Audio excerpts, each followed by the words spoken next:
Esta es una mesa que intenta analizar las articulaciones y las dialécticas entre tres grandes pilares, digamos, de un proceso de transformación: el pilar desde el Estado, desde los gobiernos, el pilar de los partidos políticos, ¿ah?, y el pilar de los movimientos sociales. Tanto ayer como en la mañana de hoy, este tema se abordó desde diferentes ópticas. La idea ahora es abordarlo desde la óptica de las interrelaciones entre estas cuestiones. Para ello vamos a contar con un panel integrado por Carolina Cose, intendenta de Montevideo. Cuando le dé la palabra presentaré todos sus currículums. Fernando Gambera, que es el secretario general de AEBO, integra el secretariado y la mesa representativa del PIT-CNT. Adriana Salvatierra, que es legisladora boliviana, expresidenta de la Cámara de Senadores, y Axel Kicillof, gobernador de la provincia de Buenos Aires y exministro de Economía también de Argentina. La pregunta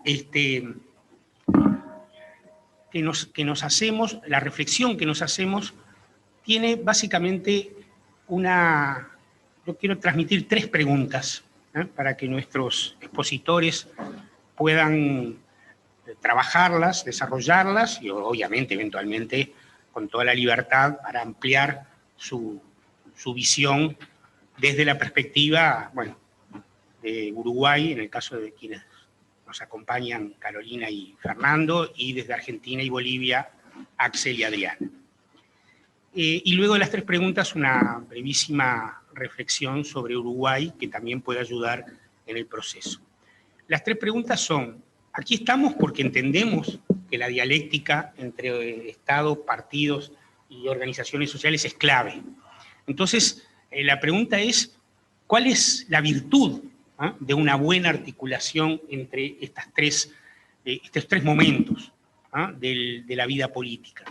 Es decir, ¿cuál es el valor agregado que da esto al desarrollo, digamos, de la acción política y de la acción gubernamental? Porque a veces la acción política es desde el gobierno, a veces, como es ahora y como lo fue durante tantos años para el Frente Amplio, es desde la oposición. ¿Cuál es ese valor agregado? ¿En qué consiste? ¿Qué agrega, digamos, ser parte de este entramado, digamos? O quizás también por la negativa, que quita, que se pierde cuando estas vinculaciones se debilitan. La segunda pregunta tiene que ver con... ayer en la exposición de Constanza hablaba de modelos de participación, que me inspiró un poco a esta pregunta que voy a hacer ahora. Uno puede mirar la participación desde diferentes ángulos. Por lo menos yo creo que hay tres escalones, les llamo escalones porque de alguna manera van de menos a más en términos de la importancia de la participación, en la que se puede pensar la participación. Hay participación que tiene que ver con el intercambio, digamos, ¿no? Simplemente decir, bueno, yo convoco a determinadas organizaciones para intercambiar nuestros puntos de vista y poder avanzar en el diagnóstico y en el conocimiento de una realidad. Pero también puede haber, un escalón más arriba, participación en el diseño de las políticas públicas, digamos, ¿no? Es decir, ahora ya estaríamos en un nivel de gobierno, digamos, ¿no? Yo, Ministerio de Industria, convoco a los consejos de competitividad sectorial, Ministerio de Salud, convoco al Movimiento Nacional de Usuarios, Ministro de Trabajo, convoco a las organizaciones sindicales y discuto los diseños sobre los cuales se va a desarrollar esa política pública. Y el tercero, quizás el nivel, llamémosle superior en términos de participación, es incorporarlos en la ejecución de las políticas públicas, es decir, en el proceso de implementación, de contralor, de ejecución y de desarrollo de las políticas públicas. La Junta Nacional de Salud es un claro ejemplo de esto, el Consejo Superior Tripartito de Salarios es otro ejemplo, el Consejo de Igualdad de Género es otro ejemplo, que se hicieron en estos 15 años que elevaron el nivel de la participación desde el diálogo al diseño y desde el diseño a la implementación, con diferentes intensidades en los tres, pero son tres buenos ejemplos, a mi juicio, juicio. Y la tercera pregunta, un poco relacionada con esta, ¿cuáles son las áreas de la política pública? Esta ya es una pregunta más reservada a la gestión de gobierno, en la que es clave esa participación. Porque a veces nosotros sentimos que la participación puede ser en los temas sociales, pero nuestro Ministerio de Industria ha demostrado con los consejos de competitividad en el periodo 2010-2015 y con el sistema de transformación productiva en el 2015-2020, dos formas distintas de encarar la relación con los sectores productivos, que esas áreas también son importantes en el diseño. Entonces, ¿cuáles son esas áreas más estratégicas para ello? Y quiero terminar, antes de darle la palabra en el orden que están, diciendo que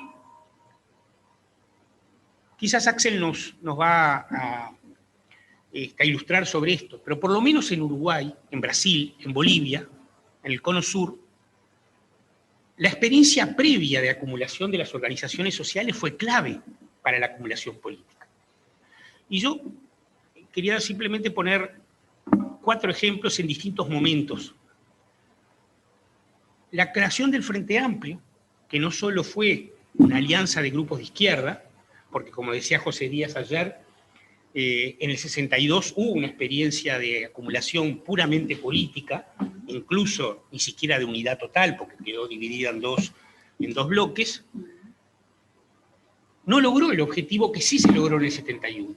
Y yo creo que entre el 62 y el 71 se generó una acumulación en el movimiento social, particularmente en el movimiento obrero, que creo que en Uruguay es clave para entender esta lógica social política, con la creación de la Central de Trabajadores, el Congreso del Pueblo y las movilizaciones estudiantiles y sindicales del 68 al 70. Entonces, es probable que el valor agregado del 62 al 71, además de muchos otros factores que José ayer también mostraba con claridad, fue el papel del movimiento social que preanunció, digamos, esa cuestión. La segunda es la resistencia a la dictadura. No hubiera sido la misma la resistencia frente amplista a la dictadura, el mantenimiento de la unidad del frente, la discusión interna con problemas del botón blanco, si la dictadura no hubiera nacido aislada a partir de una medida básicamente del movimiento sindical, que con la huelga general generó, digamos, un antes y un después para el resto de la dictadura. También allí el movimiento social lideró en los procesos de resistencia.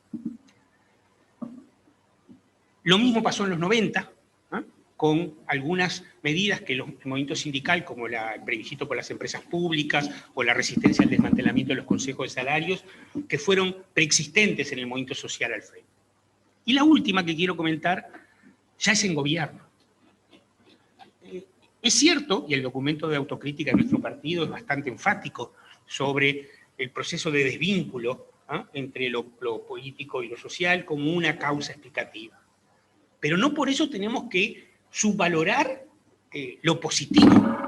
Lo que ayer también creo que era Constanza que hablaba del círculo virtuoso entre el Frente Amplio y las organizaciones sociales, que por lo menos, yo conozco más de los 2 primeros periodos de gobierno, no conozco tanto el tercero, funcionó muchísimo.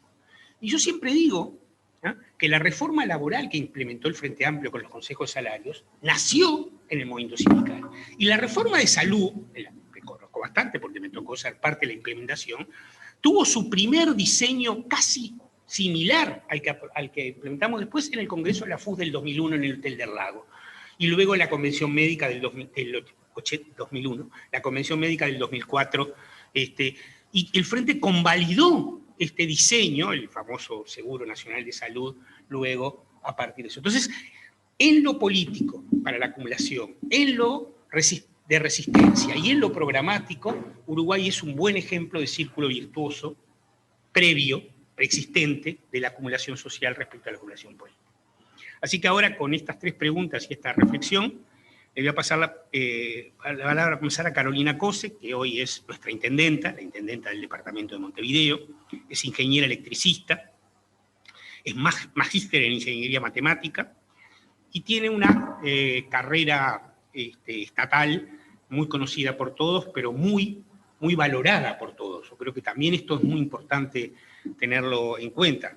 fue presidenta de Antel entre 2010 y 2015, un periodo en el que me tocó compartir el Poder Ejecutivo con ella, y fue muy característico las grandes transformaciones que el Estado hizo en sus empresas públicas, en Antel, en UTE, en ANCAP, la desulfurizadora de ANCAP, donde conocí a Axel, cuando presidente Axel voy a hacer ese comentario, allí lo conocí, pero lo que fue todo el proceso de la fibra óptica, el cable submarino, toda la valoración que la sociedad hace sobre el papel del canal Vera, etcétera, digamos, ¿no? O sea, claro, bueno, el Antel Arena, ni duda.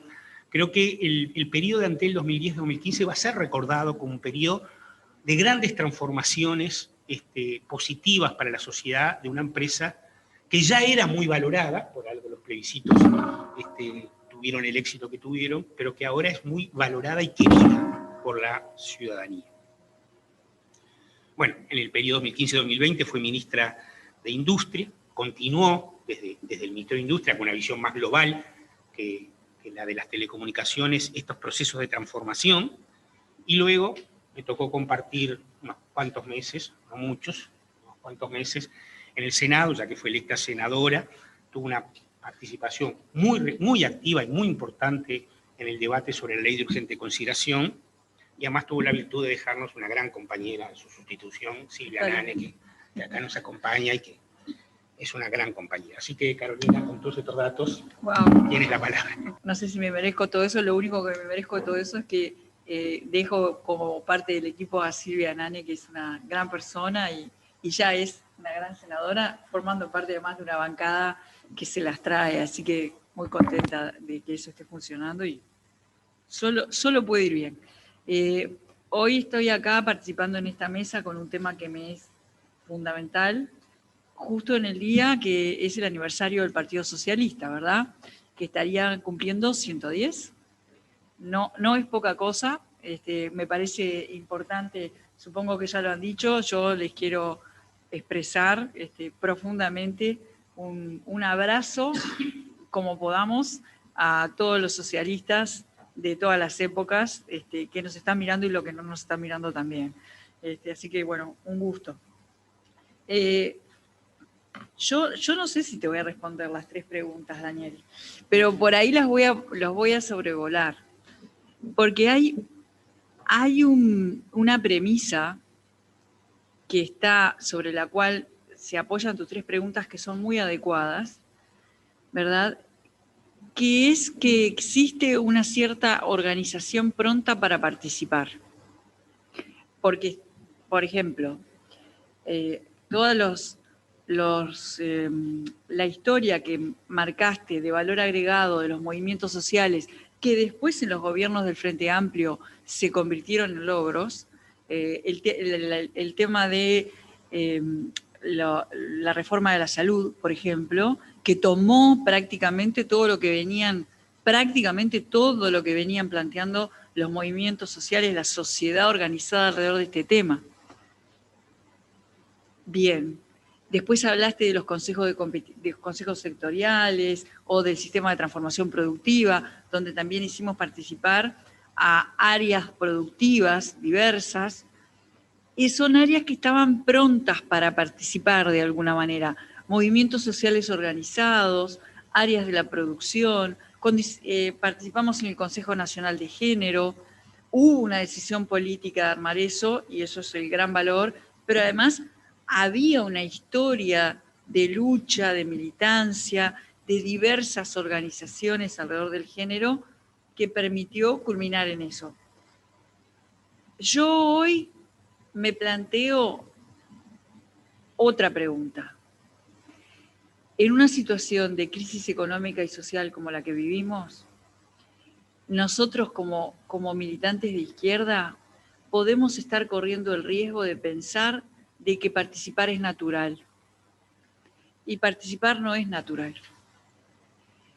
Nosotros podemos estar corriendo ese riesgo de pensamiento porque a nosotros nos nace involucrarnos, nos nace la lucha, formamos parte de organizaciones sociales o políticas, tenemos objetivos, tenemos ideas, mucha gente dio su vida para que hoy pudiéramos estar cumpliendo estos 110 años del Partido Socialista o estar conversando. Mucha gente dio o su vida con una entrega, con un sacrificio, con tiempo de su familia. Bien. Mi problema hoy, sí, para poner un problema sobre la mesa, es que estamos en una era en la cual la masividad y las condiciones de telecomunicaciones de Uruguay lo permiten, la posibilidad de que una enorme cantidad de personas sepan algo rápidamente o sean capaces de expresar algo muy rápidamente y que eso se difunda en la sociedad como nunca antes se difundió, esa condición no está asociada con la necesidad de participar.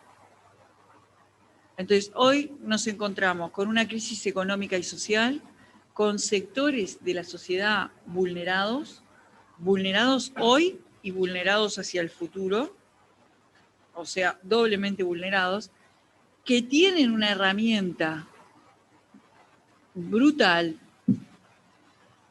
y que no siento yo, todavía no llegué a entender por qué, yo no siento, esto es una percepción personal, que esos sectores o que muchos sectores de la sociedad, ¿cómo diría?, integren la participación a una herramienta posible de solución. No veo que integren el yo quiero hablar.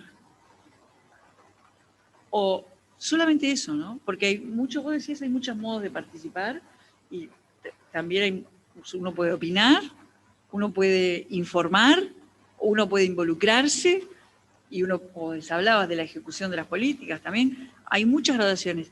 Hablemos de la primera. Yo quiero decir cuál es mi problema. Entonces, hay como, me desvela eso. Debo decir que me desvela. Porque yo creo que además, como persona de izquierda en el día de hoy, en el siglo XXI, como gobernante, para poder resolver los problemas que tengo que resolver, necesito la involucración activa de las personas. Entonces, la participación no es solo algo que puede ser una herramienta de resolución de los problemas para la gente, sino que es algo que yo necesito como gobernante para resolver los problemas de la gente. Entonces, la verdad que en estos momentos, en el equipo de gobierno, algunos de nosotros en Montevideo, estamos conversando este tema. Ayer tuve una conversación sobre este tema. O sea, ¿cómo hago para que participen? Porque no tenemos que confundir la participación en un sentido, a ver cómo lo digo, no deberíamos confundir la participación con lo que era antes, hace unos años, en un esquema, yo diría, de punteros. Porque hay un riesgo de que pase eso, de que confundamos eso, ¿verdad? Porque si lo hiciéramos, estaríamos cometiendo el error de confundir lo que debe ser la política hoy con lo que era la política hace 10 años, nada más. O con lo que yo creo que era la política hace 10 años y lo que creo que debería ser la política hoy.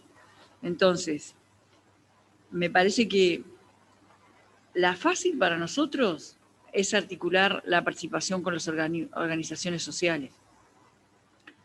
Porque cuando fuimos gobierno nacional, las cosas que hicimos las pudimos hacer porque había una historia de movimientos sociales y de partidos políticos. O sea, un gobierno solo no hace nada. Y un gobierno de izquierda solo, menos aún. Pero siento que hoy tenemos que mirar con más atención, mirar más aún, tratar de ver más, porque las necesidades de hoy nunca las habíamos tenido así como están hoy. Nunca había sido tan descarada nunca capaz fue tan descarado el egoísmo. Y nunca capaz llegamos a un punto del Uruguay de acumulación de solidaridad como ahora. Entonces, como que están las dos caras sobre la mesa. Y por eso estos son los temas. Ahora, ¿por qué necesitamos, o en qué áreas, decía Daniel, precisamos participación? ¿O dónde haría yo hincapié? No, ¿para qué? Voy a decir para qué, no dónde. ¿Dónde? En todas. Como gobernante, en todas. Sin confundirnos también, sin prometerle a la gente que lo que me diga es lo que vamos a hacer. Porque hay una parte de conocimiento que las distintas instituciones tienen que poner.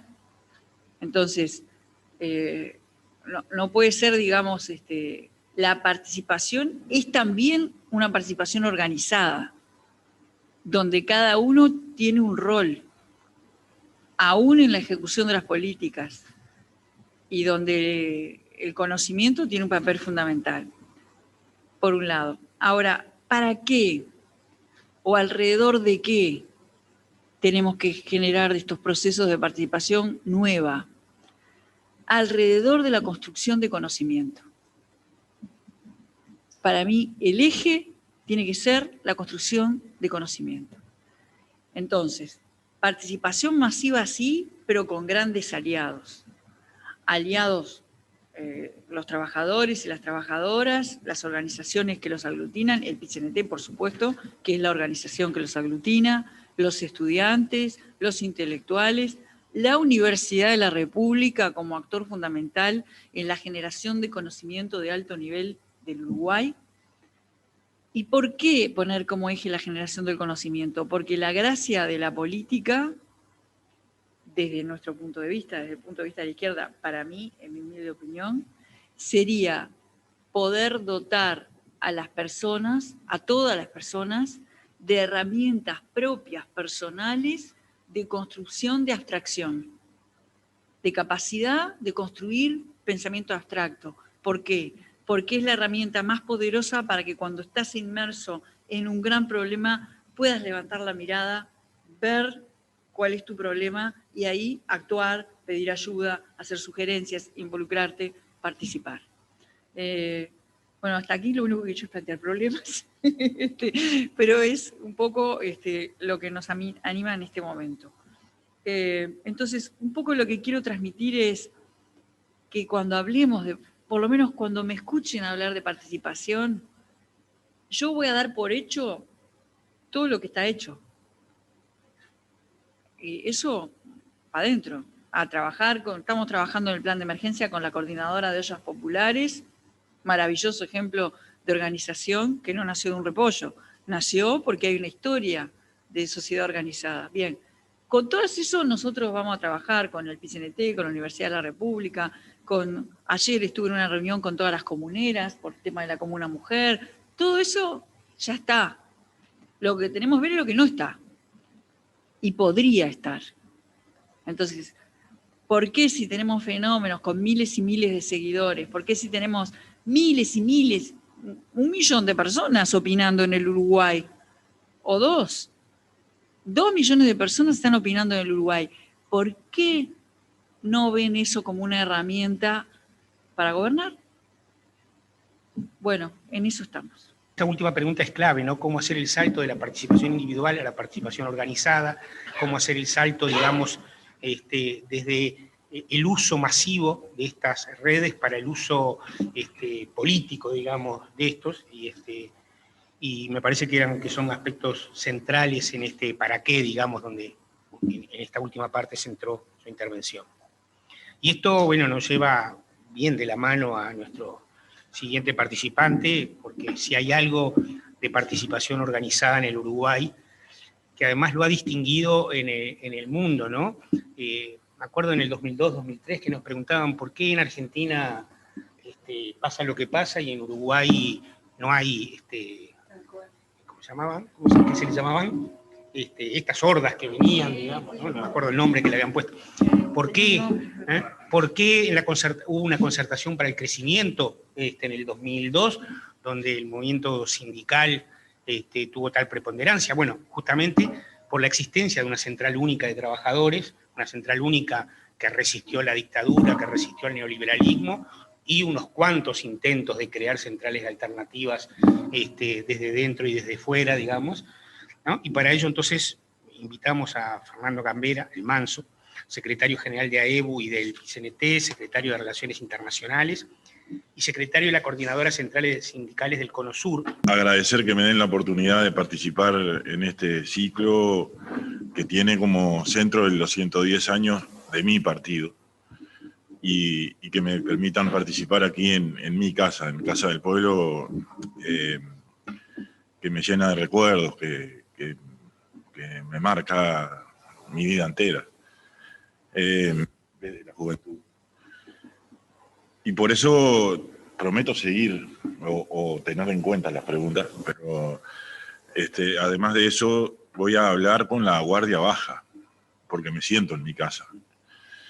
Porque este tema ha tenido épocas y momentos en las que uno tenía que medir qué cosa decía en función de la independencia de clase y de una cantidad de cuestiones que hoy, estando aquí, no las voy a tener en cuenta. Simplemente voy a decir lo que creo y siento que nos marca el tiempo histórico que nos toca vivir. Cuando vos repasabas un poco la huelga general y demás, yo estaba repasando en mi mente una actividad que hicimos en AEBU hace pocos días que recordó el 40 aniversario del No, que es donde yo ubico mi militancia personal. No votaba todavía por algunos meses que me faltaban de edad, pero ya empezaba a militar y en la resistencia lograr eso que logró el pueblo uruguayo, que fue marcar definitivamente a la dictadura en unos meses unos meses antes en Chile, que vos ahora nombrabas, ganaba el sí. Y por hacer una especie de ejercicio contrafáctico, recién hace un mes, de 40 años después, los chilenos pudieron votar un no a la constitución de Pinochet y tendrán que recorrer todavía un camino muy duro para ver si pueden llegar a gestar una constitución verdaderamente democrática. Y esto lo repasaba en mi mente porque quienes participaron de esa actividad en AEBU de diferentes generaciones y de diferentes puntos de vista marcaban en Uruguay esa diferencia por ese proceso del no para adelante, el voto en blanco, los primeros de mayo del 83, del 84, la semana del estudiante del 83, todo tenía también una base que fue valorada por muchos puntos de vista, y del punto de vista histórico también, por la fortaleza de los partidos políticos en Uruguay. A diferencia, por ejemplo, del proceso en Chile, y no lo digo yo, lo dicen nuestros propios compañeros chilenos, ¿no? La debilidad de los partidos políticos y el sistema político en Chile. Y eso fue llevando a esa acumulación de fuerza, a esa acumulación social, a eso que vos reseñabas, que hizo que se gestara aquello que en nuestros tiempos hablábamos del bloque alternativo de los cambios, y que vos decías al pasar, ni que hablar de lo clave de la participación cuando sos gobierno, pero ese proceso de acumulación del bloque alternativo de los cambios demuestra que es clave también la participación y la cercanía, aún cuando estás en la oposición, o con más razón en la oposición. ¿Para qué? Para construir para qué querés ganar. Y entre otras cosas, la izquierda finalmente en el 2005 y después de las elecciones que tocó perder y del balotaje inventado y demás, en el 2005 llega al gobierno y en realidad llega a generar estas reformas que vos reseñabas, que eran parte de la plataforma entre otros, el movimiento sindical, pero de los movimientos sociales y en particular del movimiento sindical, que es de donde más conozco. Y no solo esto, a poco tiempo de asumir el gobierno en el 2005, hay quienes agitaron las aguas poniendo al Uruguay como que estaba en llamas porque el plan de emergencia no arrancaba. Nos acordamos de esto, ¿no? Y quienes salimos a hacer trabajo de campo y a gestar todo el trabajo previo que había que hacer para que ese plan de emergencia para bajar la pobreza se pusiera en ejecución, fuimos las organizaciones sociales, los estudiantes de ciencias sociales, mis compañeros de la ADEU que estaban en el seguro de paro, una cantidad de gente, compañeros del ZUNCA. Había ahí participación y ejecución en las políticas públicas para sacar adelante a un país que venía de... Esa sí que era una herencia, ¿no? Entonces, estos días me planteaba a esta altura, no sé, con resignación, yo qué sé. Tuvo que morir Tabaré el domingo para que los mismos medios de comunicación que invisibilizaron todo este relato, todo esto que estamos hoy reseñando durante por lo menos 2 años, lo construyeran de nuevo en unas horas, haciendo programas especiales. Tuvo que pasar que alguien se muera, o sea que no va a molestar más, para que se enteraran de que todo esto en el Uruguay había sido así. Y entre otras cosas, porque fue así, es que Uruguay tiene una base mucho más sólida para enfrentar la situación de pandemia, que es la que se suma a lo que nos toca vivir en este momento histórico. Y bueno, yo sé, porque he seguido más o menos los debates anteriores, yo sé que una de las cosas que primero salta en este debate es que esa lejanía que de alguna manera, quién sabe por qué, progresivamente se fue dando entre las organizaciones sociales y la izquierda. Yo no me quiero quedar con eso, no es esa la única parte del análisis para justificar alguna de las cuestiones que hoy nos pasan en este momento. Es también de parte de las organizaciones sociales y particularmente de parte del movimiento sindical que muchas veces por ese dilema que intentamos resolver con esa frase que quedó acuñada de que somos independientes pero no indiferentes, muchas de esas veces no fuimos capaces, porque quedábamos trancados en el dilema de la independencia de clase, no fuimos capaces de hacer que la gente sintiera que todos esos avances que tenía el Uruguay durante 15 años eran propios, eran conquistas que tenía que estar movilizado para defender. Casi siempre llegábamos muy rápido a la crítica y muy lento a valorar los avances que el país tenía. Y esto, o sea, a la hora de autocriticarnos, tiene que ser en base doble, ¿no? No puede ser que siempre las culpas estén del otro lado y entonces a mí me resulta mucho más cómodo evaluar.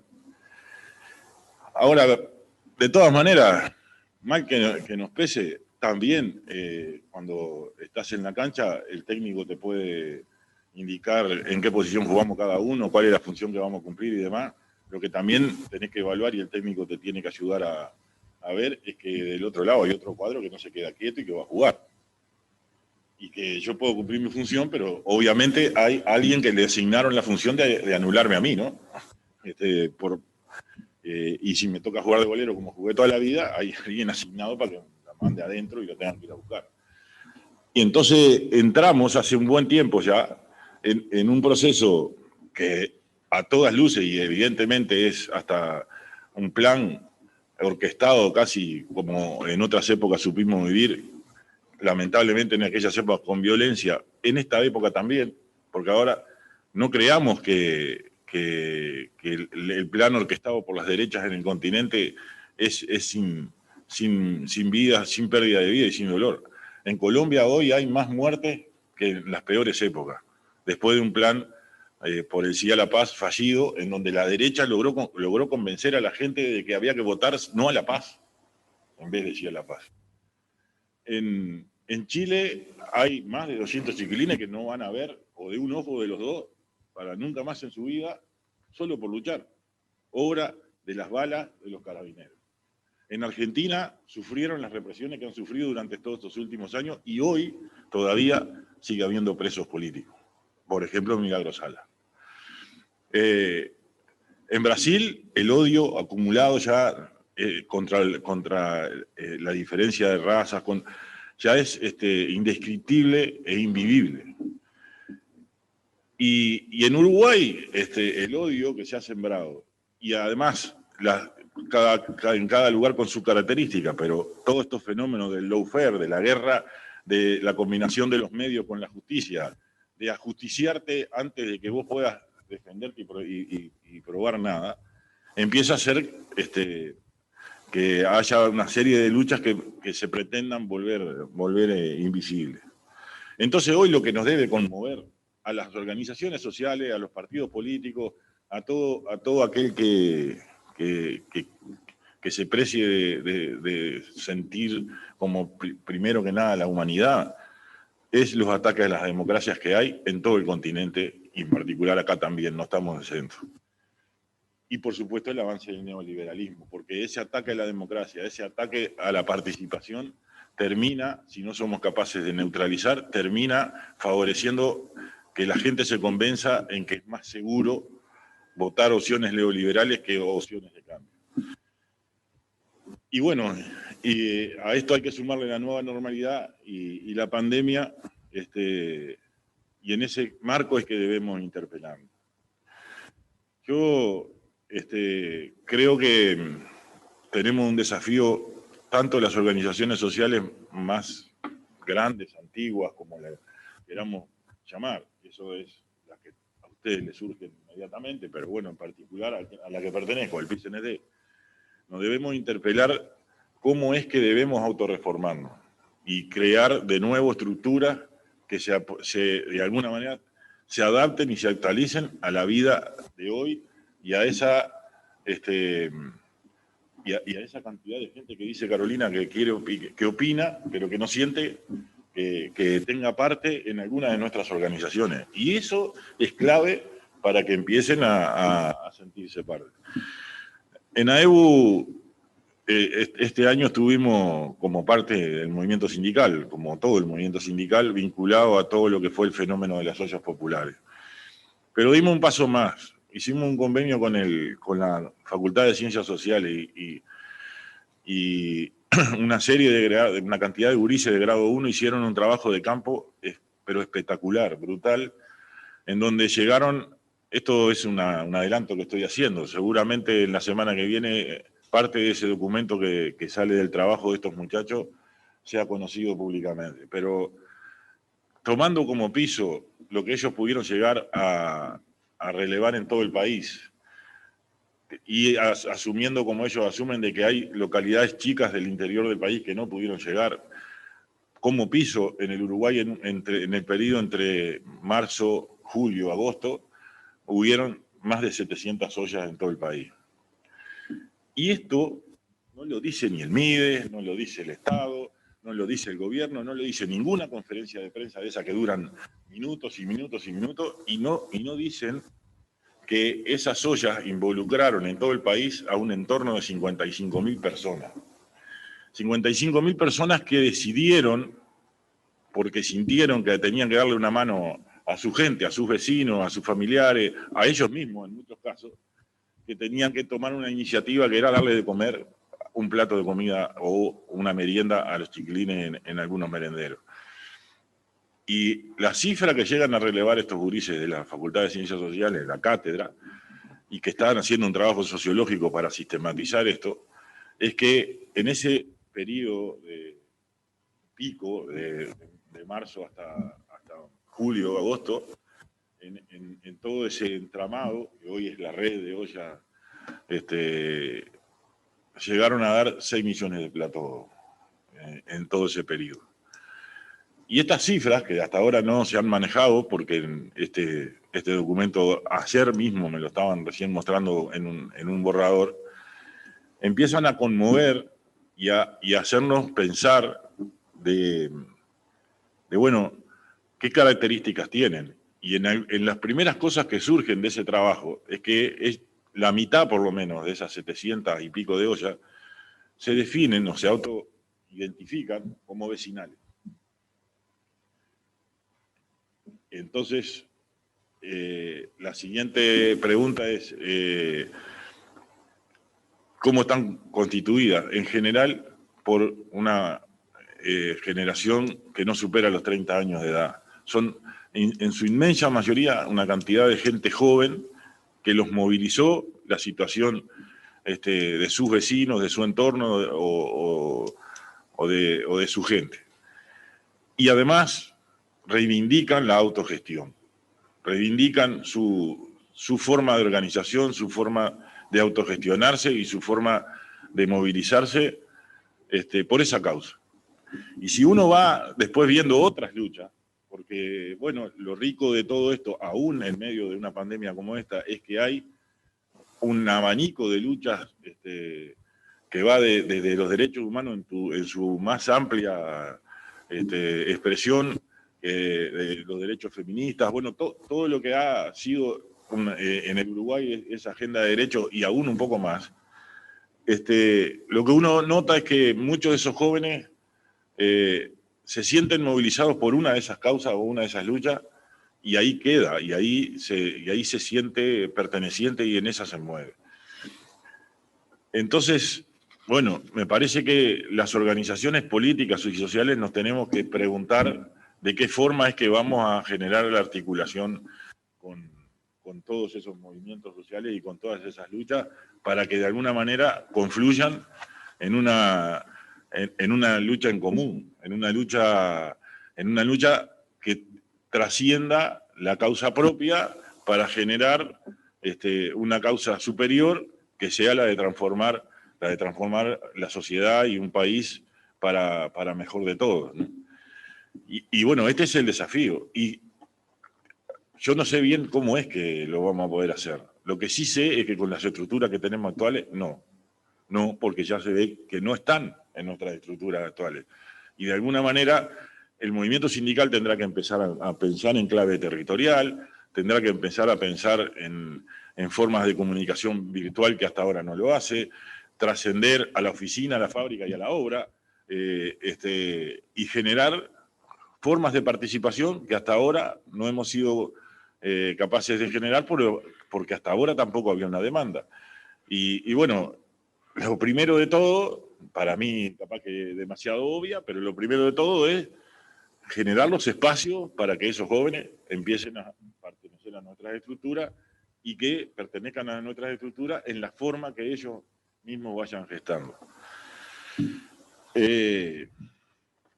Ahí viene una parte de la pregunta, o subyace tu pregunta, ¿no?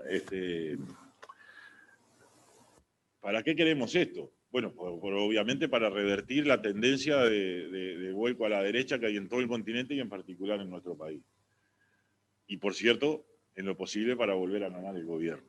Pero la primera pregunta que surge, que agrego a las tuyas, Daniel, es ¿para ganar para qué? Si es ganar para transitar otro gobierno sin generar cambios que estén alineados con las expectativas y con los proyectos que generan esas luchas, no va a ser bueno. Seguramente será de corto aliento y un suspiro lo que podamos revertir.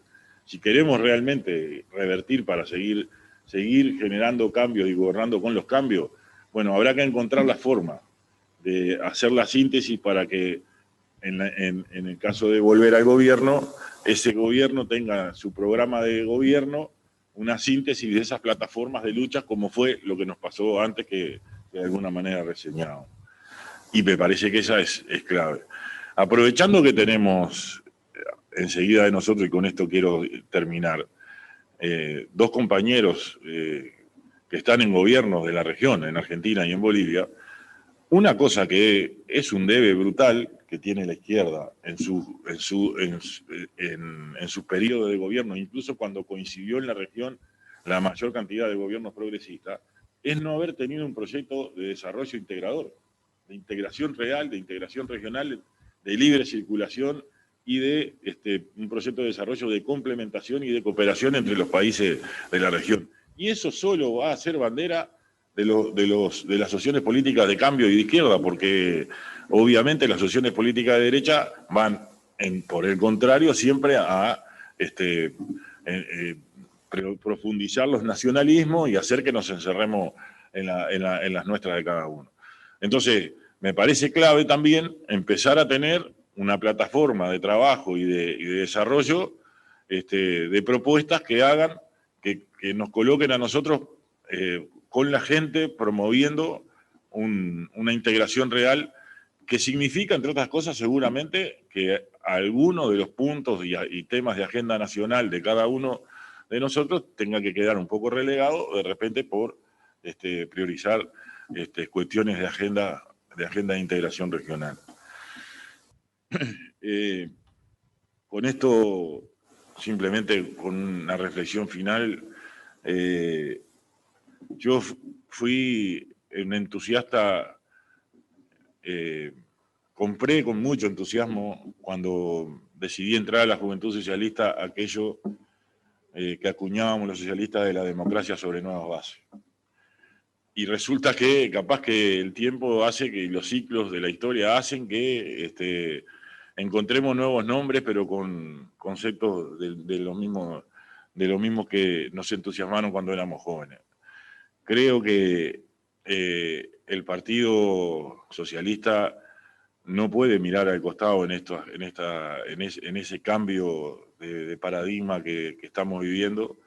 Tiene que ser parte de ese cambio de paradigma y tiene que ser un constructor de una nueva democracia sobre nuevas bases, donde todas estas luchas se sientan parte y de alguna manera recobrar esa pelea por la inclusión de la gente en cada una. Vivo convencido de eso, por eso agradezco la invitación y por eso celebro los 110 años del partido. Hay que festejarlo con perspectiva, pensando en que seguramente seremos capaces de construir muchos cientos de años más. Gracias. Ya he anotado unas cuantas incorporaciones en el resumen que haremos al final. La perspectiva del movimiento sindical uruguayo es una perspectiva, como dije al presentar a Fernando, clave, muy importante por el rol que ha cumplido en los distintos momentos de la vida política del país, por la formación que ha tenido, por el rol que ha cumplido. Ahora nos quedan dos invitados del exterior. Primera, Adriana Salvatierra, del MAS boliviano, expresidenta de la Cámara de Senadores de Bolivia, militante del movimiento al socialismo, precandidata a la alcaldía de la ciudad de Santa Cruz, politóloga. A todos nosotros, los uruguayos, nos une un vínculo muy afectivo con el MAS, y no solamente afectivo por lo que representan, por la tradición del movimiento campesino boliviano, donde a diferencia, digamos, del resto del Cono Sur, fue el movimiento de punta en la organización social, mucho más que el movimiento obrero, digamos, más allá del rol de la COB, la Central Obrera Boliviana, y de los mineros. Y fue muy importante en un periodo para nosotros muy crítico, digamos, que fue la década del 90. Allí se formó la Alianza contra el ALCA, no recuerdo exacto el nombre, pero algo así, Alianza contra el ALCA, y el MAS, y Evo particularmente, en ese momento líder campesino, todavía no presidente, fue clave. Yo compartí con él un par de actividades que fuimos con el Negro Castillo y Lalo Fernández, que nos tocó ir al encuentro en La Habana contra el ALCA, y allí, digamos, el MAS y Evo en particular fueron claves para entender lo que significaba el ALCA como proyecto neoliberal en la región. Tanto fue así que las alianzas latinoamericanas contra el ALCA lo terminaron destruyendo, digamos, ¿no?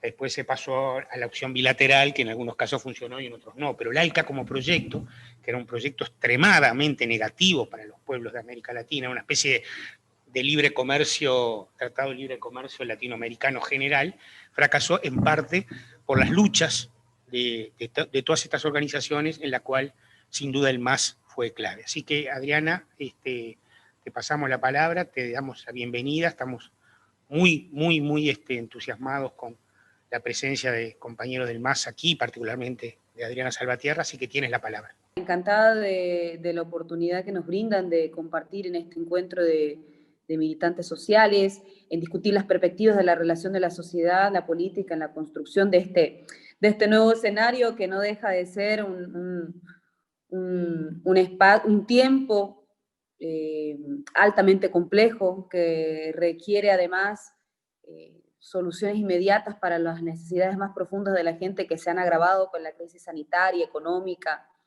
que hemos enfrentado a nivel mundial. Y particularmente para discutir desde los movimientos sociales, los partidos políticos, su relación con el Estado en este proyecto de transformación de América Latina. Muchos de nosotros recurrimos a nuestra experiencia en realidad como el eje a partir del cual se pueden encontrar reales alternativas de construcción de los proyectos políticos. Nuestra experiencia con aciertos, con errores, con aprendizajes también que han sido unos más dolorosos que otros, nos ha llevado nuevamente a revisarnos y a construir este nuevo tiempo de victoria del gobierno de los movimientos sociales a partir de la resistencia y a partir de el recordar lo que hemos construido juntas todos y todas. Nuestra experiencia acumulada y la construcción de este proyecto histórico se ha visto aún más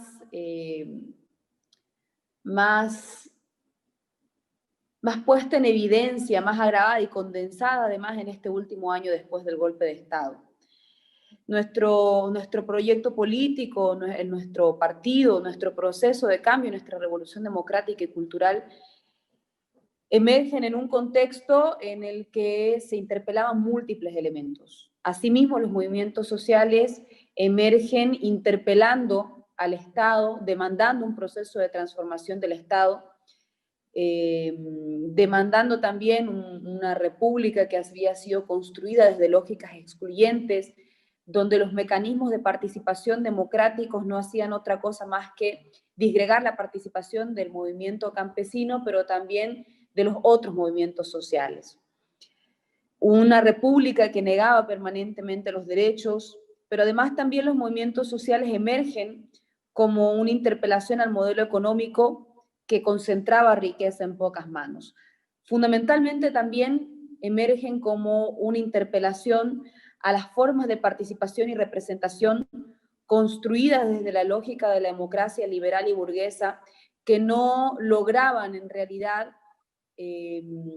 representar ni las aspiraciones ni las formas de participación de los movimientos sociales crecientes en la década de los 90 particularmente.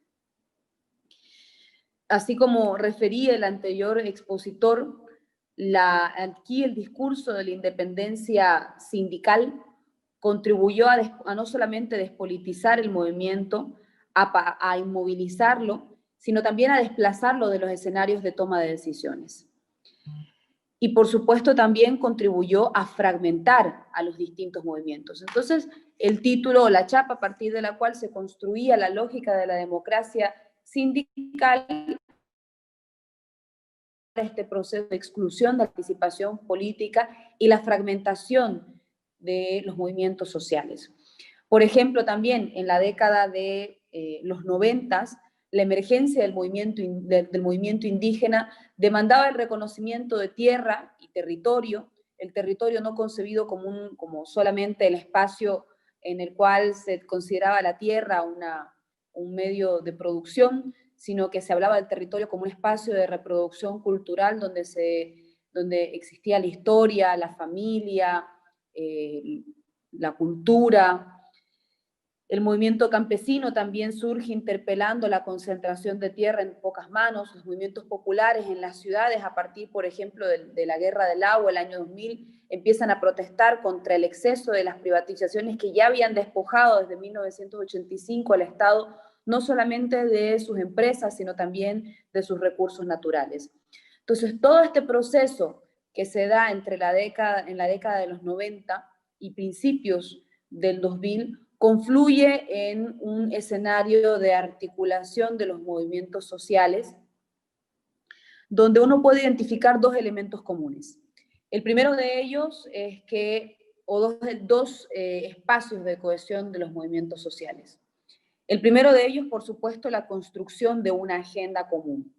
Esta agenda común que en el año 2003 se denominó la Agenda de Octubre, en 2003-2004, implicó el incorporar las demandas de todos los sectores sociales en una agenda común bajo las grandes banderas. La Agenda de Octubre comprendía, por ejemplo, la nacionalización de nuestros recursos naturales, la nacionalización de nuestras empresas estratégicas del Estado, YPFB, por ejemplo, la Empresa Nacional de Energía Eléctrica y otras minas que también habían sido privatizadas, la empresa de transporte aéreo, Lloyd Aéreo Boliviano. Y esa construcción de una agenda común incorporó esto que mencionábamos, las demandas del movimiento campesino, las demandas del movimiento indígena y de los sectores populares movilizados en la sociedad que interpelaban ese proceso de concentración de la riqueza y de despojo del Estado de sus recursos naturales y sus empresas. El segundo punto a partir del cual se cohesionan los movimientos sociales en Bolivia es precisamente la construcción de nuestro instrumento político por la soberanía de los pueblos más YPSP. El año 1995, cuando comprenden a partir de las reuniones, los ampliados y los congresos, que esto que mencionaban anteriormente, el discurso de la independencia sindical había contribuido a fragmentar al movimiento, a aislarlo, a despolitizarlo y también, por supuesto, a paralizar la agenda de construcción. Entonces, los movimientos sociales no construyen un partido político bajo las lógicas formales de la democracia liberal y burguesa. Por el contrario, lo que hacen es discutir el sentido de la democracia, se toman los elementos de la democracia participativa y representativa, pero se la nutre con las lógicas de los movimientos indígenas y campesinos, incorporando el elemento intercultural para entender que hay otras formas de práctica y de representación que no necesariamente corresponden a las lógicas de democracia y representación de carácter occidental. Y construyen este instrumento como un espacio de articulación de las grandes representaciones del país. El movimiento del socialismo tiene, por ejemplo, en su mesa directiva encabezada por el movimiento campesino, la Confederación Sindical Única de Trabajadores Campesinos. Le sigue la Confederación Sindical de Mujeres Campesinas, Bartolina Sisa. La complementación del directorio incorporan a la Confederación Indígena del Oriente Boliviano, a la Confederación Nacional de Ayllus y Marcas, indígenas originarios del Occidente. Incorpora, por supuesto, a las grandes confederaciones de trabajadores, la Central Obrera Boliviana, los trabajadores mineros asalariados, el sector transporte, el sector gremialista, etc. Entonces, el movimiento al socialismo como partido y como espacio de cohesión de los movimientos sociales no tiene una lógica de construcción como los partidos tradicionalmente conocidos que emergen producto de la democracia representativa. Por supuesto que esto tiene pros y contras. Esa unidad construida en base a un objeto determinado, una agenda determinada, a un instrumento político determinado, logra las conquistas que nosotros obtuvimos durante estos 14 años. Un país que estaba hundido en la pobreza, con un 60% de su población boliviana en pobreza moderada, disminuyó al 38%. En Bolivia, 4 de cada 10 personas vivían con menos de $1 al día, es decir, en condiciones de extrema pobreza, y esas cifras las reducimos a 1.5. Recuperamos los recursos naturales, continuamos con la agenda de la Asamblea Constituyente, incorporamos la participación de las mujeres, reconociendo efectivamente los principios de equidad y paridad de género al momento de la participación política. Y todos esos grandes avances, por supuesto que tuvieron también, no diría retrocesos, pero sí grietas, a partir de las cuales nosotros enfrentamos los acontecimientos sucedidos en noviembre del año pasado. El habernos separado de esta lógica del partido como un espacio, como el único espacio de disputa democrática, trajo consigo que las prácticas de la disciplina venía construida desde el ámbito sindical. Era bastante difícil concentrar o cohesionar ideológicamente a todos los militantes del instrumento político. Es difícil encontrar un proceso disciplinado de formación permanente de cuadros políticos, especialmente en la juventud. Y por supuesto también es difícil mantener la característica del centralismo democrático. El golpe de Estado encontró esas pequeñas grietas dentro de este espacio de unidad de nuestro instrumento político, y por supuesto, más allá de que los grupos de poder renunciaron a las vías democráticas para la disputa del poder político, teníamos ciertas debilidades que en algún momento las podremos discutir con mayor profundidad. Lo que sí creo que es importante es enlazar la victoria del 18 de octubre, con el 55% de los votos en nuestro país, con ese aprendizaje que nos llevó a la victoria el 18 de diciembre del 2005. Y fue precisamente estos dos elementos que citábamos con anterioridad. La construcción de una agenda común que cohesiona los movimientos sociales del país, y por supuesto esa cohesión en un instrumento político que interpretaba realmente las formas de representación de toda la sociedad y particularmente de los movimientos sociales. Esos dos elementos, ya hoy contrastados, por supuesto, en una nueva realidad. Bolivia dejó de ser ese país que crecía al 4.5, 0.6% anualmente, a cerrar este año con un decrecimiento del 11.5%. Inició un proceso bastante complejo de desmontaje de nuestro aparato productivo, paralizando la inversión pública, que es el motor principal de del dinamismo económico en nuestro país. Y nos enfrentamos con que esta experiencia condensada de un año de un gobierno de facto nos lleva nuevamente al escenario en el que la cohesión de todos los movimientos sociales radica nuevamente en la recuperación económica del país, en el ejercicio de la soberanía del pueblo boliviano y, por supuesto, en la continuidad de las grandes transformaciones. Hoy la gente, y esto creo que no es un dato menor sumado en nuestra experiencia, así como en Argentina tenía la posibilidad de contrastar. Después de 14 años de un gobierno de izquierda, hay quienes olvidaron los límites y olvidaron las diferencias.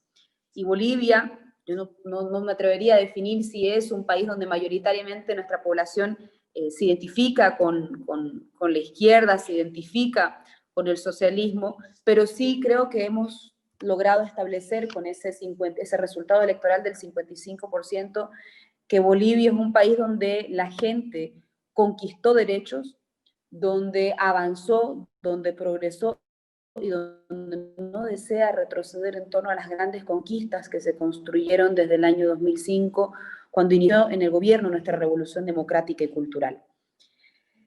El golpe de Estado nos hizo retornar a los principios del por qué la unión y el comprender que la unión en esta adversidad, la unidad en esta adversidad no es una alternativa, sino una necesidad para los movimientos sociales, para los sectores populares, y por supuesto además comprender que la certidumbre de un proyecto político que conduzca a los movimientos sociales y que sea el norte a partir del cual se cohesionan los movimientos sociales es el factor sin el cual no se puede gobernar en nuestro país.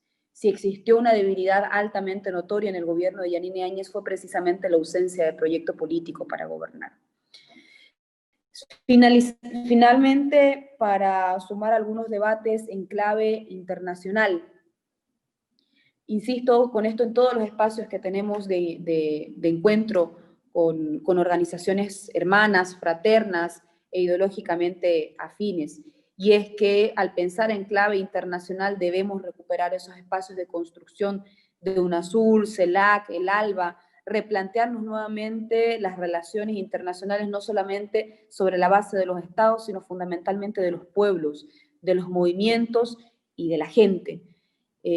Pensar nuevamente las relaciones internacionales sobre la base de la integración solidaria y la complementariedad entre los pueblos, pensar nuestras relaciones entre pueblos, abandonando el tutelaje norteamericano que ha intentado imponerse y que lo único que ha conseguido es debilitar, erosionar las democracias en nuestro continente.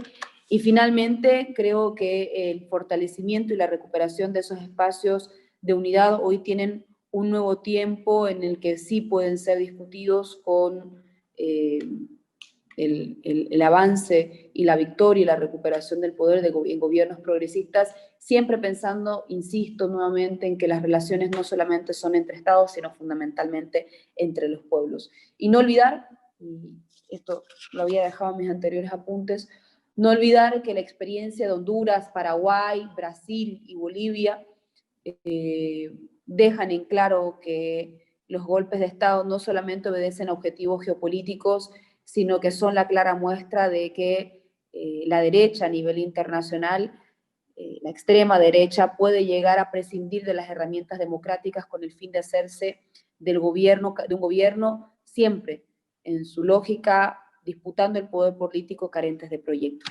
Eso inicialmente, compañeros, compañeras, muchísimas gracias por el espacio. Un abrazo enorme a todas y a todos. Gracias, Adriana. Has aportado muchos elementos para la síntesis final que hagamos y para una realidad que es bien distinta.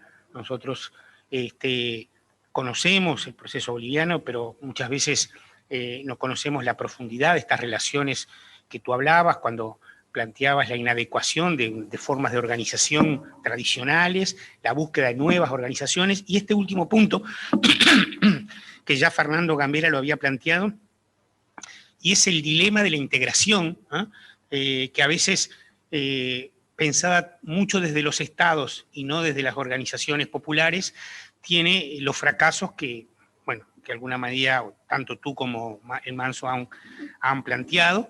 También tiene algunos éxitos, y esos algunos éxitos, como por ejemplo, lo voy a mencionar en mi resumen, pero la UNASUR Salud, tiene que ver con la participación de organizaciones para enfrentar, digamos, corporaciones, porque está claro que del otro lado hay estados, pero también del otro lado hay corporaciones, hay capitales, que juegan fuertemente en estos procesos de puja, digamos, por los procesos de integración, ¿no? La famosa discusión integración popular versus integración de mercado, digamos, ¿no? Que venimos dando desde el año 1973 con la Unión Europea y nosotros particularmente desde el 91 con el Tratado de Asunción. Así que bueno, gracias y ya tomaremos esto en el resumen final. Presento ahora al último de los panelistas, a Axel Kicillof. Lo primero que tenemos que decir que es un amigo del Uruguay, que es un amigo del Partido Socialista, que es un compañero que siempre que hemos requerido su conocimiento, su experiencia, la hemos tenido. Recuerdo varios, pero particularmente la de cuando quisimos impulsar los precios cuidados, bueno, una forma parecida en Uruguay, de contralor de precios. Tanto él como quien estaba al frente en ese momento de precios vinieron aquí, nos comentaron cómo era, nos dieron toda su experiencia. Como comenté hoy al principio, yo lo conocí cuando se inauguró la desulfurizadora de ANCAP. No sé si ya era ministro de Economía o estaba en un cargo, digamos, pero vino. Y desde ahí, digamos, siempre tuvimos mucho interés en su obra. Quiero decir que yo leí de Smith a Keynes 7 lecciones de historia del pensamiento económico y menos, no todo, pero leí partes de Volver a Keynes, Fundamentos de la Teoría General, su tesis doctoral, que tanta vigencia tienen hoy, ¿no? Porque hoy que se debate cómo salir, porque ya no tanto se debate, pero ya no es quizás tan importante el debate de qué hacer ahora durante la pandemia. Hay un debate central del día después, que va a encontrar a los países con cambios muy profundos en sus estructuras económicas y sociales, y la participación pública del Estado, en el estilo de lo que él comenta en las 7 lecciones aprendidas, va a ser tan importante para nosotros. Bueno, hoy es gobernador de la provincia de Buenos Aires, es licenciado y doctor en Economía, fue ministro durante el gobierno de Cristina entre 2013 y 2015, y luego fue diputado nacional por el Frente de la Victoria de 2015 a 2019. Es docente universitario, es un académico renombrado, ¿no? Tiene esa característica, digamos, de alguien que llega a la política, pero no pierde ese vínculo con los medios académicos y con la elaboración doctrinal, así que va a ser un placer para nosotros, por lo que dije al principio, de que es un amigo nuestro y por nuestro del Partido Socialista, y por todas estas cosas, escuchar su experiencia, su visión de este tema. Adelante, Axel. Bueno, en primer lugar, muchísimas gracias, Daniel, por esa presentación que me pone la vara un poco alta, porque estoy un poco fuera de práctica ahora del mundo académico y del lenguaje académico. Estoy más para una tesis sobre COVID-19 que para una tesis sobre Keynes, lamentablemente. Quiero agradecer la invitación, agradecer a Gonzalo Sibila, secretario general del Partido Socialista, obviamente compañero y amigo como Daniel, y felicitarlo muchísimo por 110 años de historia y de vigencia, y saludar también al panel, la verdad que no solo interesante, sino muy atractivo, que plantearon, a Carolina, con la que hablé creo que el día o el día siguiente de haber conquistado el cargo que ahora tiene. Obviamente también a Patricio, la representación del movimiento obrero uruguayo, al que le tengo muchísimo respeto y afecto, y también a la compañera, ahora de vuelta con la democracia, Adriana, en Bolivia, con un papel institucional central y unos desafíos inmensos. Así que, dichos los agradecimientos, voy a ir a lo que sería mi breve exposición, que me pasa a menudo, pero bueno, en este caso quiero aclararlo porque había unas preguntas interesantísimas de Daniel que me suscitaron varias reflexiones y un poco cambiaron el curso de lo que pensaba decir, porque cuando me compartió Gonza el título de esta presentación, de este encuentro,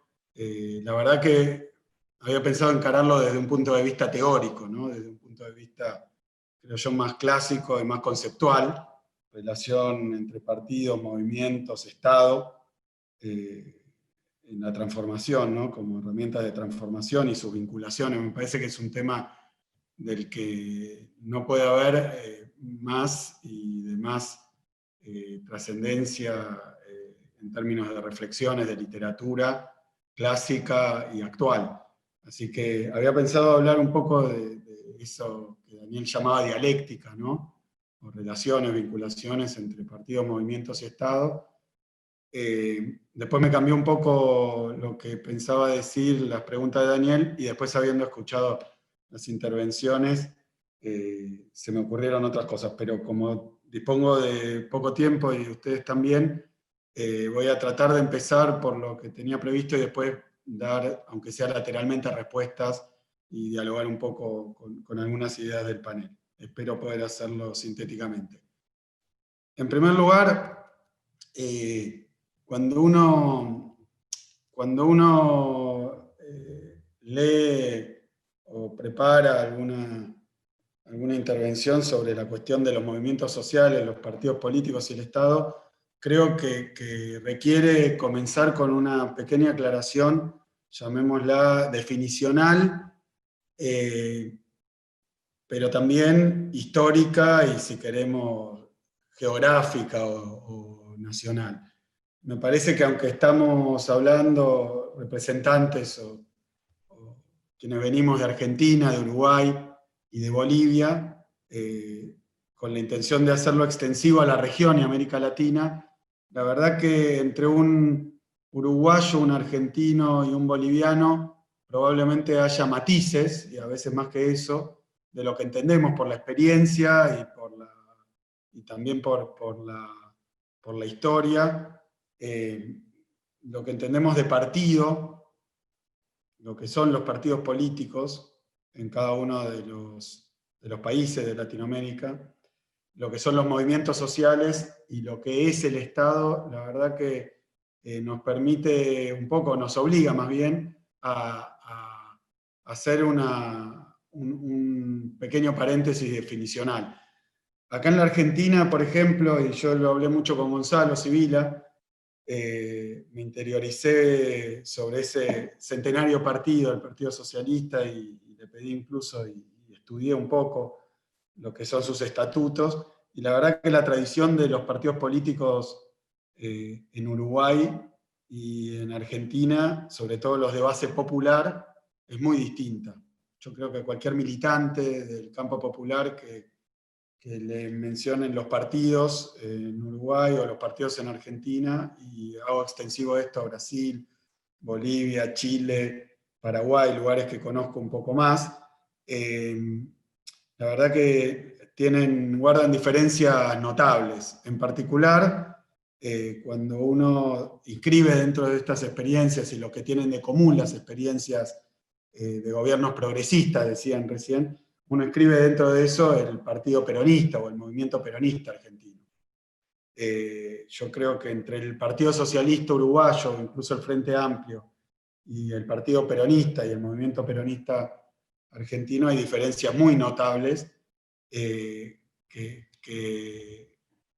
exigen alguna aclaración, porque también, como nos contaba recién Adriana, en la conformación del MAS, porque si no se presta a confusiones.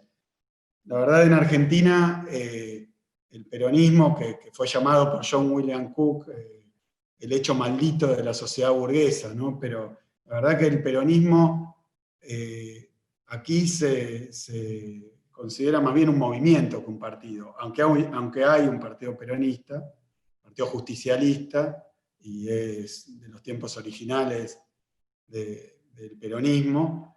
La verdad es que aquí yo creo que no hay una tradición de partido tan clásicamente asociada a la tradición de los partidos de izquierda en cuanto a sus órganos, su forma de funcionamiento, su confección de los programas, por lo menos como figura política permanente, ¿no? Con una vida propia, una vida partidaria, una vida de debate, es muy distinto. Entonces, cuando un argentino habla de los partidos políticos, habla de una cosa distinta, aún desde la mirada progresista, o la mirada de izquierda, o la mirada popular, que lo que puede entender un uruguayo para empezar, pero seguro un boliviano o un brasileño. Y eso lo aclaro simplemente para que se comprenda que la experiencia argentina, en términos del papel de los partidos políticos, sobre todo desde la irrupción del peronismo, es muy peculiar. Porque el peronismo es a la vez un partido y un movimiento. Y más un movimiento que un partido, aunque tenemos un partido, ¿no? Además, un partido que electoralmente suele tener una tradición frentista desde los comienzos. Así que, ¿qué significa un partido y cuál es su papel? Bueno, yo voy a hablar más bien desde el punto de vista argentino en esto, aunque creo que se puede proyectar un poco a la región con estas particularidades. Pero esto de que el peronismo es un movimiento me lleva al segundo término del que estamos hablando, que son los movimientos sociales. Eso también, ese nombre está sometido a varias especificidades. En Argentina lo que nosotros entendemos como movimientos sociales, o por lo menos tal vez lo simplifico, pero yo me preguntaba por qué no habían hablado o no habían puesto en el título de esta charla a los sindicatos, pero después lo entendí mejor. En Uruguay, probablemente la CUT-CNT o el sindicalismo queda comprendido dentro del universo de los movimientos sociales, supongo. Es un movimiento social. Bueno, en Argentina no. En Argentina no por cuestiones de usos y costumbres, no estoy remitiendo un tema conceptual y menos todavía a una recomendación. Pero sí lo quiero decir, aquí los movimientos sociales, voy a dar un pequeño pantallazo medio circunscripto a la historia reciente, y no sumar dentro de los movimientos sociales ni al sindicalismo, ni a lo que históricamente se conoce como organizaciones libres del pueblo, ¿no? Los movimientos sociales específicamente en Argentina, y las organizaciones sociales, cuando uno usa ese término, suele referirse a lo que surgió después de los años 90, sobre todo durante los años 90, en la fase neoliberal reciente, que empieza y después se va consolidando con el movimiento piquetero, que tal vez, Daniel, te quería referir al movimiento piquetero cuando hablabas de 2001, argentino. Y los movimientos sociales, en realidad, yo diría, para caracterizarlos bien, acá nacieron como organizaciones sociales de excluidos por el neoliberalismo. Después coordinados y organizados, entre otras cosas, pero muy específicamente, para a través de esas organizaciones obtener algún tipo de respuesta o de asistencia del Estado. O sea que obviamente no pretendo ser exhaustivo ni preciso del todo, pero los movimientos sociales eran grupos de trabajadores excluidos, recientemente o estructuralmente, que peticionaban ante el Estado en épocas de crisis económica, con diferentes metodologías, modalidades de lucha y después diferentes modalidades de organización. Pero en general, incluso diferentes vínculos con respecto a qué hacer con esas asistencias. Pero los movimientos sociales en la Argentina hoy no son ni partidos políticos ni organizaciones sindicales, aunque tienen vínculos. Entonces, si uno hablara en la Argentina, yo agregaría a esa lista de relaciones a discutir a las organizaciones sindicales, a los sindicatos, que no están adentro de los movimientos sociales o de las organizaciones sociales. Y hay una diferencia muy clara, porque me parece que lo que acá entendemos por movimientos sociales son un resultado de un proceso neoliberal que fue consolidando situaciones de desempleo y de desamparo y de exclusión en sectores cada vez más masivos, que previos al neoliberalismo, y capaz yendo un poquito más atrás, previo a la década de los 70 y a las dictaduras, previo a eso no existían porque básicamente la forma más habitual de inclusión social era a través del trabajo formal. Entonces, las luchas estaban vinculadas a la generación de trabajo. Y al haberse consolidado estas situaciones de exclusión y desempleo, se forjaron movimientos sociales que son una novedad histórica de alguna manera.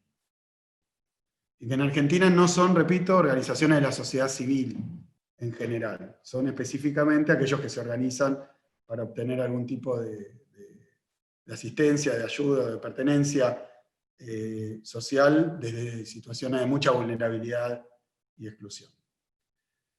Y si uno sigue con lo definicional, sin ponerse para nada académico, sino práctico, también lo que entendemos por Estado se ha ido transformando. Así que todos estos términos, bueno, porque una cosa es el Estado bajo regímenes neoliberales, y otra cosa distinta es el Estado en gobiernos populares. Los llamamos igual, y probablemente también tengamos diferencias en cuanto al alcance, penetración y papel en toda América Latina. Así que también hablar de Estado, si uno no se pone muy abstracto, como pedía Carolina, si uno no se pone muy abstracto, requiere algún tipo de reflexión, ¿no? Dicho esto, de lo que quiero hablar, antes que nada, es de la experiencia argentina, que, con alguna proyección más general, y también lo quiero historizar. Porque me parece que hoy, a pesar de haber hecho intervenciones ligeramente, con enfoques ligeramente distintos, me parece que todos estamos hablando del presente y del futuro, más que nada, y eso es lo que le debe importar a los militantes y a los que nos están escuchando, hablar un poco de estas vinculaciones entre organizaciones, partidos y Estado en el presente y en el futuro. Entonces quiero hablar un poco del presente. Hace no demasiado tiempo, y estoy hablando de unos 3 años atrás, se hablaba de una imparable ola neoliberal en América Latina, masiva y universal, que venía a terminar y además venía a dictaminar el fracaso de las experiencias de los gobiernos progresistas o de los gobiernos populares o de los gobiernos de izquierda en la región que habían confluido durante la etapa anterior. Obviamente que esto, tanto la irrupción de las experiencias de gobiernos populares como los triunfos por vías democráticas, como en el caso de Argentina y de Uruguay, y por vías de facto, como en el caso de Bolivia, de Brasil, etc., en la región también tienen una cierta discrepancia temporal, no están perfectamente sincronizados, pero sí lo que ocurrió es que se empezó a hablar de que había una ola de derecha en el continente que venía a terminar las experiencias de partidos populares en el gobierno y las experiencias de gobiernos progresistas o como los querramos llamar. Me parece que hoy, para reflexionar sobre el presente y sobre el futuro de la región, lo primero que tenemos que ver es que esa caracterización, que también acompañó lo que fue la gestión de Trump en Estados Unidos, y los modos y las características de la gestión de Trump, esa caracterización era un instrumento ideológico, era un instrumento de propaganda, ¿no? Se trató de dar por finalizada esa etapa prematuramente y además equivocadamente a nivel regional, no como un análisis o una caracterización, sino más bien como una expresión de deseos. Sí es cierto que en muchos países de América Latina triunfaron, como decía recién, de diferentes modos, o se impusieron de diferentes modos gobiernos neoliberales o gobiernos de derecha, pero no es cierto que vinieron a dar por concluida la experiencia anterior. Y eso ya a las pruebas me remito, lo que ocurrió en Argentina con un triunfo categórico después de 4 años, primera vez en la historia de la democracia, desde la vuelta de la democracia, que un gobierno, el de Macri en este caso, no reelige, así que un fracaso estrepitoso de la experiencia neoliberal en la Argentina. Lo mismo lo que estamos observando en Bolivia, con la recuperación del gobierno por parte de la Fuerza Popular, y bueno, creo que abre una perspectiva totalmente distinta. Yo, cuando perdimos acá la elección en Argentina, observé que América Latina entraba a un periodo de disputa, que no era el fin de una etapa, sino un periodo de disputa y también de transición, y probablemente también un periodo de balance. Me parece que las experiencias que fueron prolongadas, que duraron 10 años, por tomar una década como mínimo, digamos, en los países de América Latina, las experiencias de gobiernos populares, y bueno, dejaron un saldo y dejaron abierta una autocrítica. Por eso creo que es un tremendo acierto lo que estamos discutiendo hoy, porque uno de los factores centrales para hacer ese balance, y un balance constructivo en el marco histórico de las experiencias de gobiernos populares y después de triunfos o imposición de gobiernos de derecha, una de las cuestiones centrales a discutir para aprender y para mejorar, indudablemente, es el vínculo entre la militancia, el movimiento social, las luchas populares y sus expresiones organizadas, y el Estado. Me parece que en esos años de gobiernos populares aprendimos muchísimo sobre el Estado.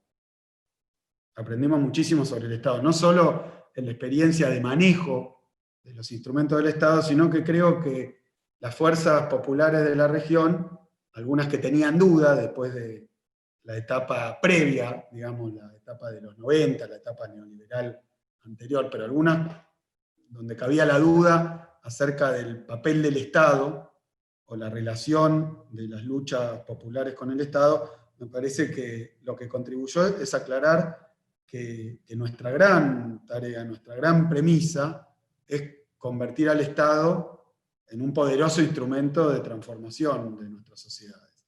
Porque la izquierda tradicional muchas veces se estructuró en contra del Estado, contra el Estado y afuera del Estado. y hay una larguísima experiencia de resistencia, de oposición y de articulación de luchas por fuera del Estado. Creo que el gran desafío que tuvimos fue llevar adelante esos procesos desde el Estado mismo, teniendo que dar respuesta a la sociedad, a sus demandas, a sus expectativas, pero para sintetizar un poco lo que estamos discutiendo, sería algo así como mantener viva y prendida la llama de la militancia, de las reivindicaciones y de las luchas populares, las generales y las sectoriales, mientras al mismo tiempo se está gestionando y se está conduciendo el Estado. Porque aunque entendimos que no es contradictoria la transformación social, o sea que el Estado no es, para ponerlo en su formulación clásica y bien antigua, la junta de negocios de la clase burguesa, es decir, no es un instrumento solo del poder económico o solo de los poderes establecidos, también comprendimos que no es fácil llevar adelante las transformaciones y al mismo tiempo contener y mantener prendida la llama de la movilización y de la lucha. Es como que esta contradicción, digamos, entre sociedad civil y Estado está todo el tiempo pujando por imponerse y por volverse absoluta, por petrificarse y por entorpecer entonces la tarea del movimiento social o el movimiento popular cuando se hace cargo del Estado. Entonces esto lleva a discusiones muy profundas también sobre la definición de qué es el Estado en el régimen social actual, cuáles son sus potencialidades, cosas que no voy a discutir ahora, pero sí sabemos cuáles son claramente las dificultades y las debilidades que representa. Claramente, acá dice que la conexión es inestable, no sé si me están escuchando bien. ¿Me están escuchando bien? Bien.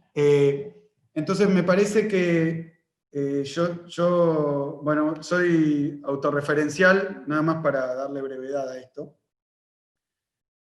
En un momento se me ocurrió decir que la clave era tener un Estado rebelde. Un Estado rebelde. Convertir al Estado en un factor permanente de disrupción y, por decirlo así, de conflicto, pero no de conflicto por el conflicto mismo, o no de polémica por sostener una grieta, como se llama en la Argentina, sino simplemente que cuando el campo popular está a cargo de la gestión del Estado y del manejo del Estado, no puede descuidar ni un minuto el carácter confrontativo y disruptivo del movimiento popular. Hay que convertirlo en el lenguaje de Estado. Y no hablo no hablo de una cuestión de estilo, ni de palabras, ni de modos, sino que hablo de una actitud, porque de lo que se trata es de transformar, y cuando uno tiene que transformar, obviamente choca contra lo establecido, y si choca contra lo establecido, y contra el poder, y contra el poder económico, y contra los intereses, me parece que una de las claves centrales es que esos conflictos se manifiesten. Porque entonces eso permite de alguna manera superar el presunto conflicto entre Estado como expresión del poder, y lo puedo poner de esta manera. Cuando el campo popular está a cargo del Estado, tiene el Estado pero no tiene el poder. No tiene el poder. Porque el poder en nuestras sociedades circula de formas muy distintas. Porque generalmente no tiene y no cuenta, además se encuentra con los obstáculos y con a veces hasta el boicot del poder económico, del poder mediático, del poder internacional, a veces incluso del poder judicial, de estamentos o de corporaciones que siguen operando. Y que su deber es transformarlas. Entonces, si bien hay que darse una agenda, porque no se pueden emprender todas las luchas al mismo tiempo, y tampoco se trata de una guerra, sí me parece que es importantísimo dejar vigentes esas contradicciones y expuestas. Yo creo que una de las claves, de la mejor tradición o de los mejores resultados que tuvo la experiencia kirchnerista en la Argentina fue que a nadie llegó a dudar de que, a pesar de estar en el gobierno, no se ejercía de manera completa y tal vez ni siquiera de manera mayoritaria, por decirlo así, en mayor proporción el poder. Que se podía estar en el gobierno y no estar en el poder. Y que había que mantener viva esa lucha, porque eso es lo que permite articular después la lucha del campo popular y de sus organizaciones sindicales, de los movimientos sociales, con la acción del Estado. No estoy dando una receta, estoy llegando a una conclusión, porque además todo eso está en transformación. Los partidos, los movimientos y el Estado están en permanente transformación y tenemos que darle suficiente versatilidad y plasticidad para que lo hagan. Lo que sí no podemos perder, me parece, en ningún momento, y que permite además establecer un hilo conceptual, organizativo y político entre momentos de oficialismo y momentos de oposición, es que todo el tiempo tiene que estar muy en claro qué es lo que venimos a transformar y con qué fuerzas nos enfrentamos, que son, creo que, permanentes en términos de los diferentes ciclos. Y me parece que esa actitud de Estado rebelde es lo que también mantiene prendida la llama del entusiasmo de aquellos que desde fuera del Estado buscan las mismas transformaciones. Un ejemplo muy claro lo hemos tenido en Argentina estos días con la media sanción de la ley de interrupción voluntaria del embarazo, donde el Estado estaba sesionando las cámaras, era el Poder Ejecutivo, y teníamos a la militancia en las calles.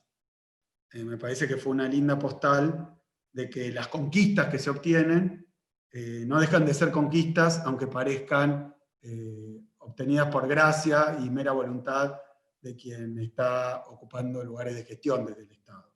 Me parece que hay una clave también para incentivar la participación, que el Estado solo no puede, que necesita la gente en la calle, que necesita las organizaciones, que necesita permanentemente la participación popular, porque es la base central de su poder, aún teniendo los instrumentos del Estado. Así que pretendo haber hecho simplemente un pequeño aporte a esta discusión que me parece que es central, que aporta a también hacer una saga de las experiencias que tuvimos, con sus éxitos y sus fracasos, con sus claros y sus oscuros, y también ponerse por delante metas, porque no es una receta, sino una voluntad y creo yo que un intento. Y ahora, en la función que tengo, bueno, como siempre cuando uno está ahí, todo lo que pueda formular, después es muy difícil de llevar adelante y de ejecutar. Pero bueno, les quiero agradecer muchísimo la invitación y quiero celebrar el encuentro y los 110 años del partido. Así que muchísimas gracias por invitarme. Muchísimas gracias y gracias, compañeros y compañeras. Gracias, Axel. Ahora verás que en el resumen que voy a hacer hay muchas de las cosas que tú planteaste. Siempre es un placer escuchar estas reflexiones del Estado rebelde, que lo voy a incorporar ahora en el resumen final. Hoy cumple 110 años el Partido Socialista. Ayer fue el Día Internacional de los Derechos Humanos y me dicen aquí que hace un año que asumiste como gobernador de Buenos Aires. Si es correcta la afirmación, te mandamos, lo dijeron Gonzalo y Nicolás, así que seguramente debe ser tal cual. Te mandamos felicitaciones por este año al gobierno de Buenos Aires, que seguramente te va a permitir hacer una tesis sobre el COVID, como tú dijiste. Bien, para terminar esta mesa voy a plantear un resumen temático. Voy a ir incorporando cosas que dijeron nuestros cuatro panelistas, y lo voy a hacer en 5 puntos. Voy a plantear algunas reglas, quizás sería, no sé si es exacta la palabra llamarla, pero unas reglas que se plantearon aquí sobre el dilema de la participación, el tema de la participación. Después, me parece que uno de los temas más tocados fueron los nuevos dilemas de la participación, ¿no? Es decir, los viejos dilemas, porque Adrián habló de viejos dilemas, pero también de los nuevos dilemas de la participación. Luego, un tercer punto es ¿para qué participar? Pregunta que introdujo Carolina reformulando las preguntas que yo había hecho. Una breve sobre el quiénes, ¿no? Con el planteo del bloque de los cambios que planteó el Manso. Y agregué un quinto punto que me parecía que, si bien no estaba originalmente en la cuestión, tanto lo planteó el Manso como lo planteó Adriana, sobre el tema de la integración regional en el marco de los procesos de participación. Así que ahí hubo un par de reflexiones que me parecen interesantes. Sobre la primera, las reglas. Creo que ahí hay tres cosas que me parece que vale la pena resaltar. La primera es que efectivamente a la primera pregunta que yo hice, todos respondieron afirmativamente, ¿no? Que un proceso político sustentado en la acción integrada de organizaciones sociales y políticas genera resultados superiores a los que si esta no existiera, digamos. Y superiores, se dieron varios ejemplos.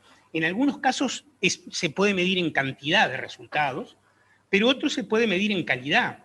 Lo de la interrupción voluntaria del embarazo que hablaba Axel de Argentina, pero también todo el tema de la salud sexual y reproductiva no estaba en el programa del 2005, o por lo menos no estaba con la fuerza que tomó después. Probablemente sin organizaciones sociales ese hubiera sido un resultado mucho más endeble, ¿no? Puedo referirme a otros cuantos más, pero ese me parece un buen ejemplo de un resultado cuyo final, ¿no?, tanto por la ley del 2008 como por la ley del IBE de interrupción voluntaria del embarazo de 2012, cambió sustantivamente. Lo segundo, una cosa que dijo Carolina, y que eso sí respondía un poco intentaba tomar la reflexión que habíamos hecho, de que el valor agregado a las organizaciones parte de la base que uno llega a un lugar donde hay mucha acumulación previa, digamos, ¿no? O sea, allí hay un acumulado previo, digamos, muy importante, y también el vínculo con la frase muy dicha hoy por el Manso y muy dicha por el presidente de la Central reiteradamente: somos independientes, pero no indiferentes. Y es una frase que yo creo que refleja bien. Somos bastante más independientes, lo voy a decir después en el punto 4, que la Cámara Empresarial respecto al actual gobierno, ¿no? Bastante más independiente. No sé si estará bien eso, digamos, ¿no? Pero ahora que hablamos acá, calzón quitado, no sé si estará bien esa especie de mito, ¿no? Segundo, los dilemas. Ahí yo marqué 4 cosas dentro de este segundo punto de los dilemas. Empezando por lo que planteó Adriana, ¿no? De que las formas de participación construidas desde la democracia liberal no reflejan las necesidades del movimiento social. El tema de la interculturalidad es un tema que capaz que a nosotros se nos escapa bastante. A mí me tocó, después de dejar de ser ministro de Salud, participar de un grupo, se llamaba de alto nivel, de la UPS sobre esto, y aprendí con Vivian Camacho, doctora de la interculturalidad, de las prácticas ancestrales, lo importante que es en Bolivia la incorporación de la interculturalidad en salud. Es una cosa, es el día y la noche. Cuando se aprobó la ley de la inclusión de las formas ancestrales de medicina en el sistema sanitario, cambió radicalmente la atención en salud. Entonces, por ejemplo, a nosotros se nos pasan estas cosas, ¿eh? Porque, bueno, quizás porque no hay mucha interculturalidad, o capaz que hay más de las que creemos, digamos, ¿no? Pero no como en Bolivia. Pero también, lo que agregaba después Carolina, la masividad de la transmisión y difusión en la sociedad actual. Y ella dijo una cosa que también es muy importante.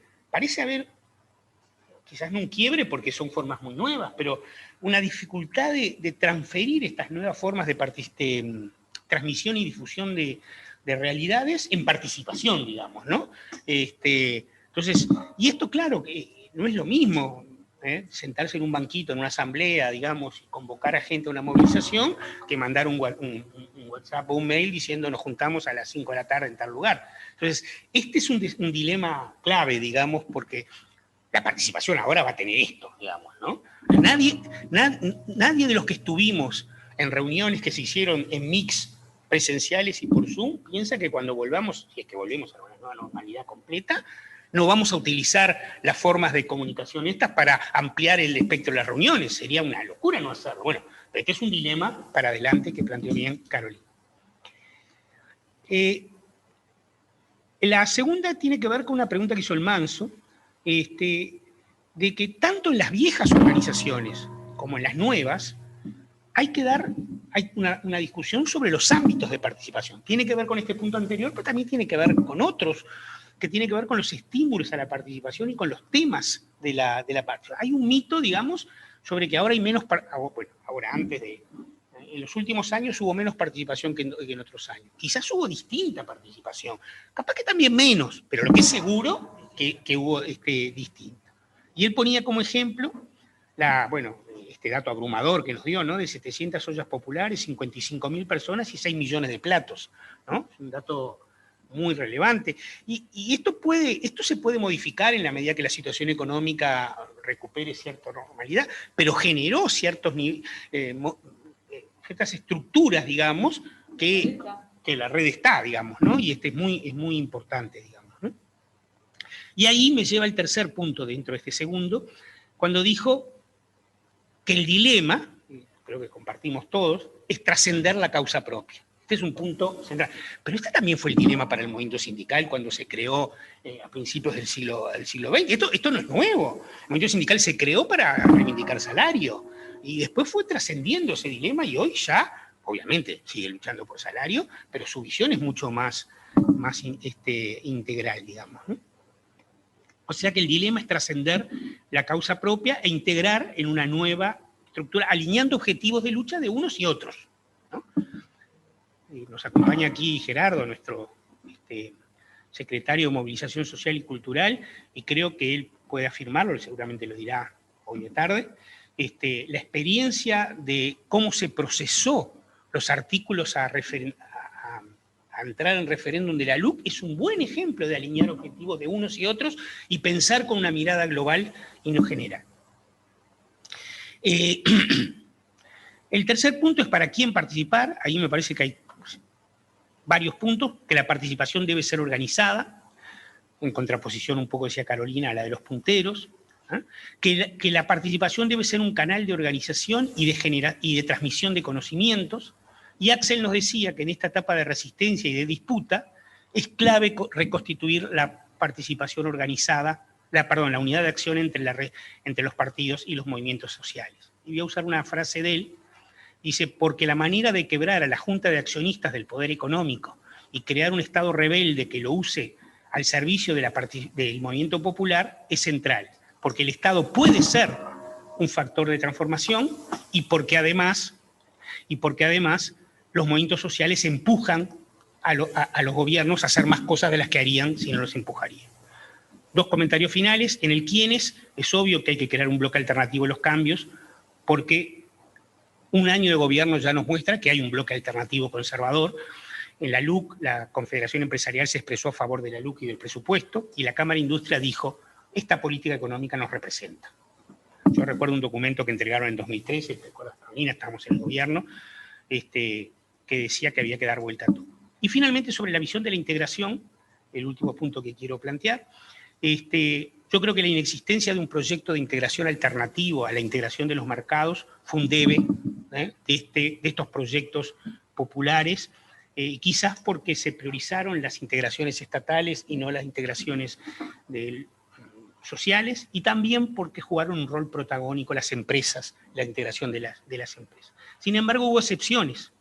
Y en eso el ALBA cayó, como decía Adriana, el Banco del Sur, una experiencia muy interesante que también cayó. Sin embargo, hubo algunas cosas que funcionaron bien. UNASUR Salud funcionó bien y ahí tuvo mucho que ver las organizaciones sociales. O sea que en este proyecto político, partido-Estado,